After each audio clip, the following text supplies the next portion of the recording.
Okay, that's a wrap on door knocking. Now it's time to move to open houses. Yes. And I'm going to talk about the 5 steps to a profitable, there's a key word, profitable open house that will wow your clients. Now, let me set this up. A lot of people say, well, why would I do ineffective open houses, right? Or I don't like doing open houses, or whatever the case is. Well, let's be really honest that the chances of selling the house that you're at from an open house is slim. It does happen, but I understand it is slim. However, a lot of sellers want open houses, and you know that as well as I do. But here's what's interesting. We have a number of coaching clients now that are selling, one house per 2.5 to 3 open houses. So in other words, every time they do 3 open houses, they're having a sale. Now that doesn't mean they sold the open house, but it's causing a sale.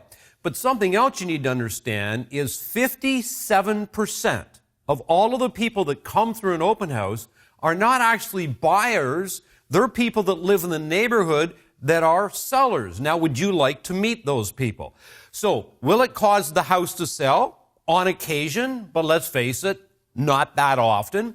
Sellers want open houses, which means it's a great opportunity for you to wow sellers and also to get yourself some leads. So let's talk about exactly how to do that, and there's 5 steps. So step number 1 is this. You must decide where, and when you're going to have an open house. Now, if you have listings, obviously, that's a bit of a no-brainer, right? If you've got a listing, you're probably going to do it on your listing.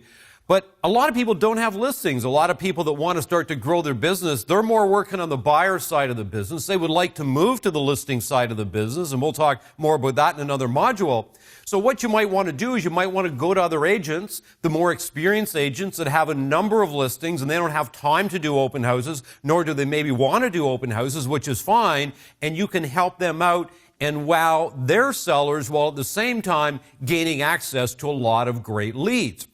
Maybe you go to your broker manager and just say to your broker manager, I want you to know that I want to do open houses. Let me know if you know anybody that would like my help. So here's some choices. I remember when I started in real estate, it was 1985. I went to my broker manager, his name was Don, and I said, I want to do 2 open houses on Saturday and 2 open houses on Sunday. Now, he thought I was nuts, but my theory was I could do one from 1 to 2:30, and then I could do one 3 to 4:30. I'm going to get more open houses, more traffic, meet more people, more leads, qualify them right, and that sort of thing.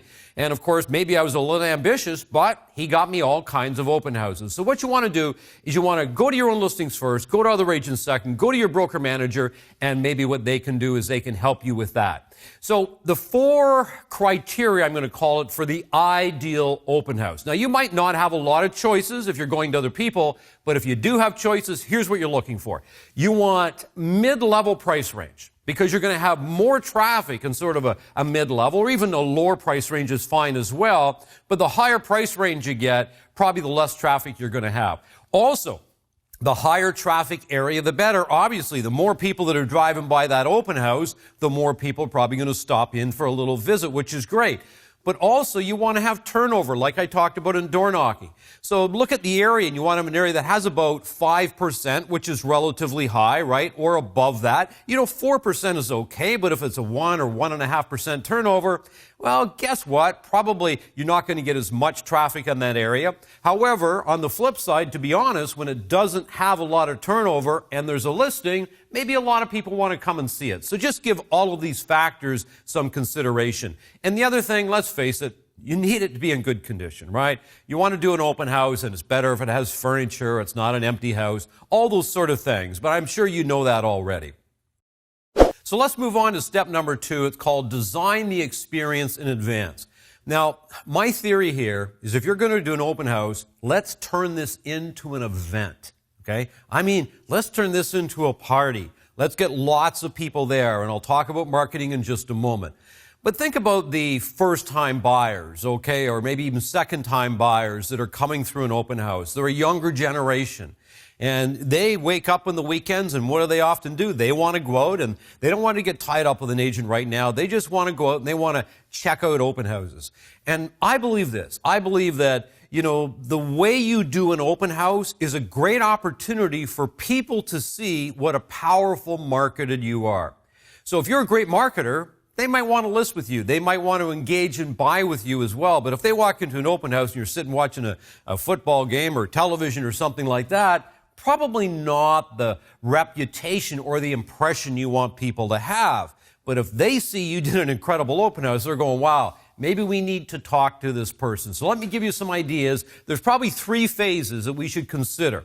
Number 1 is this. You want to make sure you educate those sellers.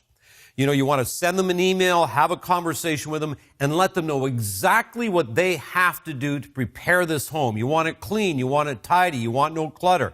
Remember, you're showing off a beautiful home here, and you want to make sure that it appears that way. The second thing, you need to decide what materials, what collateral materials are you going to have, like property brochures. Are you going to have a home buyer guides there, home seller guides there? Are you going to have mortgage information? Maybe you're going to have a mortgage broker there, which I think is a great idea. What about having a tablet where guests can sign in local real estate information? Maybe you're going to have some gift bags that people can leave with, right? So they're going to remember delivering the unexpected. Maybe you're going to have some iPads there where kids can actually watch movies while their parents are going through the house, which, by the way, is a brilliant idea. Maybe silent seller cards, your little card you put on, say, open this drawer, and then people open the drawer, or take a look inside this closet or wood-burning fireplace. So as people are walking through the house, what you're doing is you're showing them some of the wonderful features of this house they might not see if maybe they didn't open up that drawer, open up that closet, that sort of thing. And then the third part, here's what you want to think about. You want to think about this. What are they going to see when they walk in that open house? Are they going to see bright? Are they going to see clean? Are they going to see sun coming through the windows? What are they going to hear? You got to touch all of their senses. What are they going to hear? You have music on, you're going to have windows open, windows closed, right? TV's on, TV's off. Think about what are they going to hear and make it a wonderful experience. What are they going to smell when they walk in? Are you going to have flowers there? Are you going to have candles burning, right? So there's wonderful scents that they're going to get to enjoy. What are they going to taste when they're there? I should say when they're there, sorry. Maybe you have a barbecue in the backyard going where you have hot dogs and hamburgers for people. You have coffee, you have tea, you might have wine, you might have cheese. But remember, make this an event, because the whole idea with an open house is you've got to slow people down. See, a lot of people walk into an open house, they're nervous. They want to see the open house. They want a copy of the listing or the brochure, and they want to fly through the house. Sometimes, the husband or wife will come in the house, and the other partner's sitting in the car. They don't even come in. Why? You're a real estate agent. You're a salesperson, right? They don't want to get caught up with another one of those bloody salespeople. So they come in and they go through really fast, So what you want to do is you want to slow them down. How do you slow them down? You create an amazing, unforgettable experience that they start to feel very comfortable, and don't be trying to sell them. If somebody was coming to your house, as a guest, how would those people be treated? That's what you want to be thinking about.